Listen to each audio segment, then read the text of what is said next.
Everything we've known about FNAF was a lie. Or was it? On the surface, it seems like our old favorites, William and Henry, didn't actually create anything, and instead just stole it all from newcomer Edwin Murray. But how much of that is really true? And what if I told you, theorists? The answer is entirely up to you.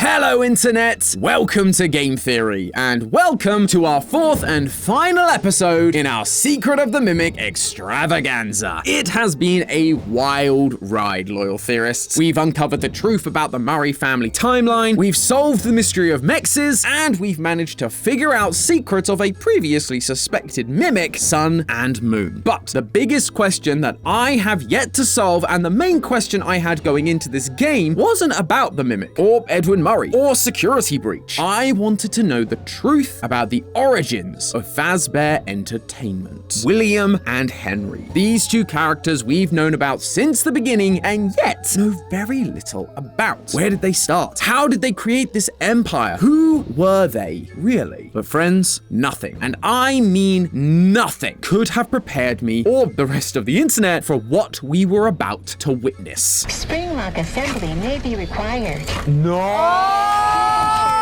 Whoa! Are you kidding me? Oh my god! Henry didn't Oh even my invent god! the Oh my... To be fair, that reaction was several hours into stream, where all we'd witnessed so far was invention after invention that we thought had been a Fazbear invention for years now, only to discover that Edwin made it. Like the Data Diver, a device used to access certain points around Murray's costume manor that looks an awful lot like the Faz wrench we use in Ruin. Or what about the massive list of characters? Happy Frog, Mr. Hippo, Orville, Monty, Roxy, Moon, Foxy, Chica, Music Man, Helpy, even the wet floorbots from Security Breach share similarities to the Cleanovac. They're all here in Murray's costume manor with designs, schematics, and costumes strewn around the facility. Edwin and his wife Fiona designed them all. It felt like everything we'd known over the last decade had been a complete lie. It was never William and Henry, it had all been Edwin. Or had it. See, while at first it definitely reads that way, there are clues hiding in voice memos, text logs, and just in the physical designs themselves that show us the truth is a little more nuanced. So let's jump into our unfinished helpful carts, friends, because we've got to get to the bottom of this and figure out whether William and Henry invented anything or whether they are just complete frauds. First off, there is one important thing we have to clarify. Did William and Henry actually steal Edwin's inventions? And the short answer is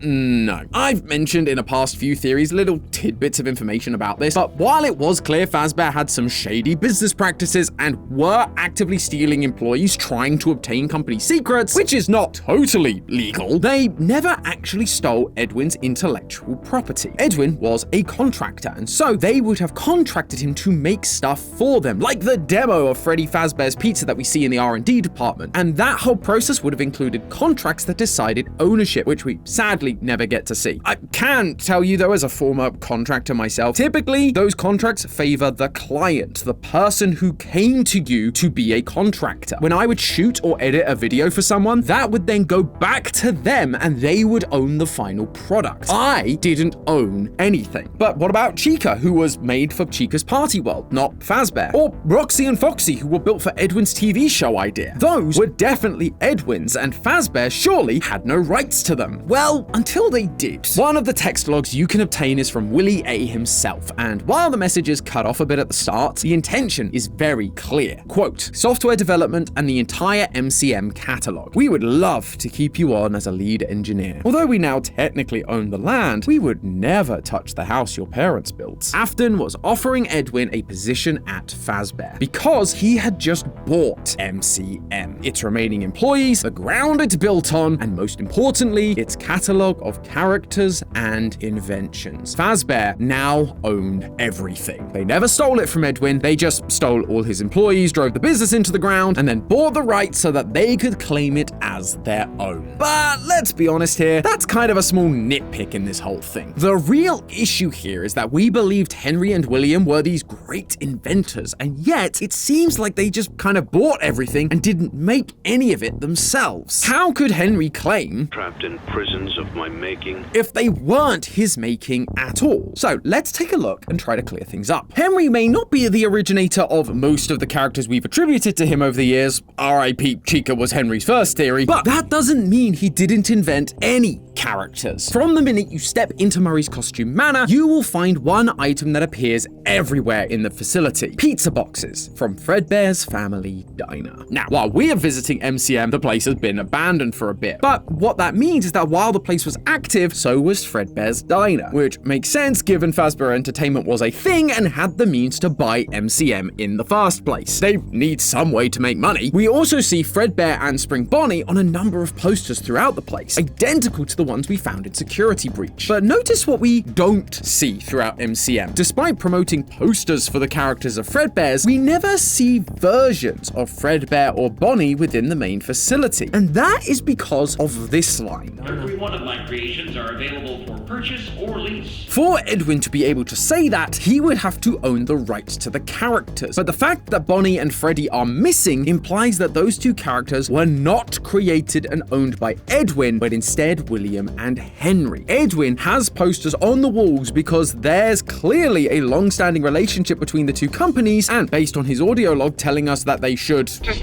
hire some teens to wear the suits like we always do. it seems like he has worked on the diner in some way. So the posters are just him promoting himself, going, hey, you know this successful franchise? Well, I helped make that. But he can't show any of the costumes or animatronics for Fredbear and Bonnie because he doesn't own the rights. They were created and owned by William and Henry. So nice big tick for them there. But that leads us into the big discussion around Fazbear. Spring lock assembly may be required. No! No! Hazards that could Are you cause kidding me? Oh my god! Henry didn't Oh even my invent god! the Oh my spring god! Did Edwin invent the spring locks? Before this point, we've been under the impression that it was Henry who invented the spring locks, as during the Silver Eyes trilogy, we're pretty much told that outright. Quote, these are spring locks, one of the first ones Henry made.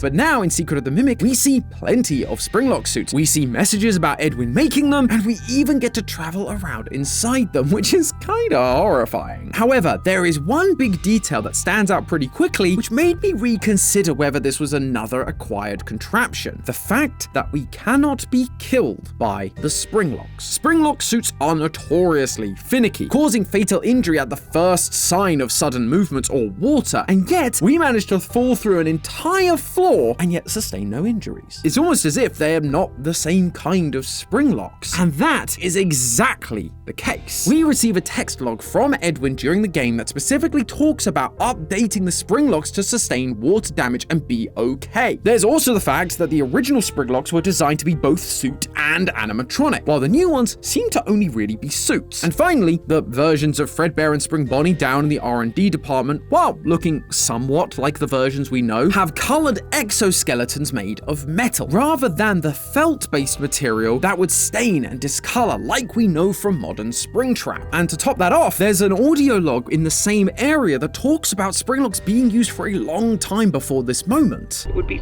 so much easier to keep using the spring locks. The fact that there have been spring locks used for Hen, while these new improved metal versions of the spring locks for Fredbear and Spring Bonnie currently only exist down here in the facility, it tells us that there are other spring-locked versions of these characters in existence, felt-based ones that use the old water damage-prone designs. So that's it, case closed. Edwin made the new spring locks, but Henry can still have made the originals, right?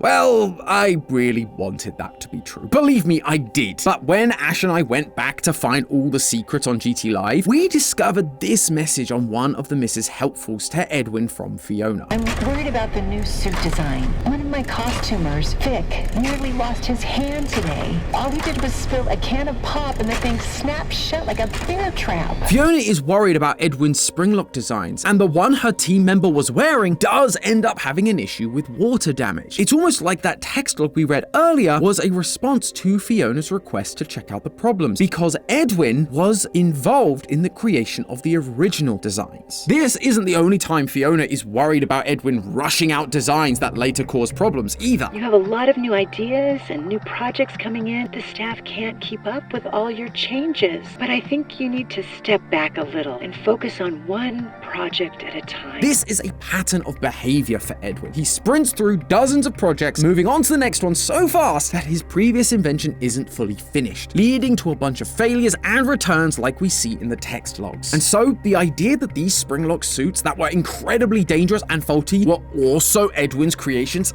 actually makes a lot of sense for his character. And yes, there is a chance that the original springlocks were potentially a collaboration between both Henry and Edwin. But right now, I'm just not sure the evidence is there. The books say that Henry was the inventor of the springlocks, but that's a very different continuity. The games have never made that claim. The closest we get is Prisons of my making. But here, Henry is talking about the normal animatronics, the ones that Edwin never finished. And so you could plausibly say that Henry was the one who made them. Edwin did say that Henry was the one changing the designs. I got the change order from Hen last night. Why change it now? Now they changed their minds. Well, we're so close to final. The new concepts are frankly creepy. But he never mentioned springlocks. That doesn't make this a retcon, it's just a realigning of our understanding between the different continuities of these characters, which is basically what Secret of the Mimic did with all of the book continuities. In the novel trilogy, Henry made the springlocks, but in the games, it was Edwin. Who knows, maybe it'll turn out to be Afton in the movies. But thanks to the company failing and Edwin's eventual demise, the new springlocks for Fazbear's characters were never finished. Fazbear just had to keep using Edwin's old designs, so I guess you could say that it was karma that got Afton in the end, in more ways than one. And speaking of good old Willie A, what did he actually do? I mean, we've always known he's a bit of a scumbag, so I don't think his lack of inventions would be all that surprising. But just like I think we can still credit Henry with the creation of the normal animatronics, I think there are a couple of things Afton can be credited with creating himself, namely the Funtime animatronics and the Scoop. In Sister Location and Pizzeria Simulator, we found blueprints for these devices, and they all have copyright attributed to Afton Robotics. Of course, we know that Foxy isn't his OC, that one firmly belongs to Edwin and Fiona, and the whole stomach hatch design definitely borrows from Edwin's springlock designs. But the animatronic part, the weird wiry bodies, we don't see anything like that from Edwin. The Scoop also, of course, bears resemblance to the springlock crane that we find in MCM, and that we then saw in Ruin. They have the ability to scoop something out of a costume or springlock suit or whatever, but all the stuff about remnant injection and storage, that's all Afton, baby. Which means at this point, we're pretty even. Edwin did make a lot of stuff that we thought were Henry and William, but that doesn't mean they were completely incompetent or unable to make stuff themselves. However, there is one more thing that we need to discuss. One more invention that, if it was claimed by Afton, could affect the entire timeline as we know it. You see, everyone, and I mean everyone who played this game or watched someone else play it, have been very quick to point out the similarities between David Murray and Afton's son, the Crying Child. The most obvious similarity is their name. Thanks to a friend of the channel Hyperdroid and a handful of other theorists, last year we came to the conclusion that Crying Child's real name was also David Afton. But there's so much more to it than just a name. Their bedrooms look almost identical, and both of those bedrooms are in houses on top of a hill near a tree and near their father's work. They're both missing mother figures in their lives, with fathers who spend too much time working. One of the collectibles we get is David Murray's purple plastic telephone, the same one we see in David Afton's bedroom, along with a bunch of other similar toys. David Afton is famously scared of Foxy, having ripped off the head of the Foxy plushie, and his brother Michael bullying him wearing a Foxy mask. David Murray also is afraid of the pirate Fox, crying when Edwin uses one of the Foxy hand puppets on his first birthday. Ahoy there! Oh, honey, you're scaring him. Both of them even have a birthday party for them coming up on a Saturday, only for them to die on that same birthday. Everything about these two feels identical to a strange degree, almost as if they're the same person. But obviously, as I've mentioned, David Murray is dead, so they cannot physically be the same person. But you know who is still alive and kicking? The thing that was created to become David Murray, M2. And this is where we hit an interesting fork in the road. There are two ways we can look at this information. There's the more literal approach, where the reason these two characters feel so similar is because they are the same character. M2 takes on the role of David, and Afton adopts it as his child. Or there's the less literal approach, the idea that these similarities are actually parallels designed to point us in the direction of a different kind of Fazbear theft, that they took more than Edwin's creations. They claimed his entire story. And because this is the big finale, I wanted to do something special here. Secret of the Mimic has been all about getting us to re-evaluate our past theories, our past ways of thinking. It showed us that we can't hold on to theories too tightly, that we need to be open-handed and explore all the possible options to us. And so, rather than stand here and try to convince you that one interpretation is right over the other, I wanted to present you with both options, explore the repercussions and flaws of each of them so that you can come to your own conclusions. So, on the left is the ending where David Afton is M2, and on the right is the ending where Fazbear is trying to rewrite history. So, go ahead, make your choice, theorists. I'll see you on the other side.